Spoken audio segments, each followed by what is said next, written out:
Hello, everyone. Welcome back to AnHome Tech Tips, where we simplify your digital life. Today, we're diving into a quick and easy guide on making your Facebook posts shareable.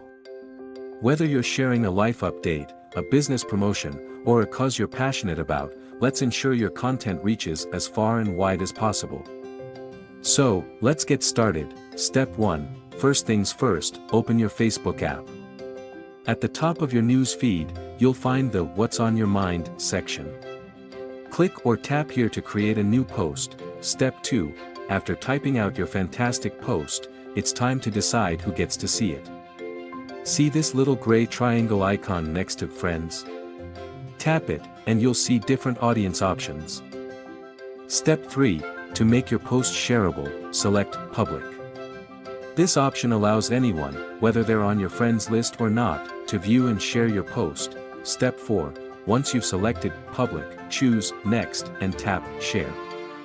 Congratulations! Your post is now live and shareable. Step 5. And that's all there is to it. With just a few taps, you've made your post shareable on Facebook. Remember, the more shareable your content, the more impact it can have. So don't hesitate to spread the word and get your message out there. Thanks for watching, and if you found this video helpful, give us a thumbs up, and don't forget to subscribe for more tips and tricks. See you next time.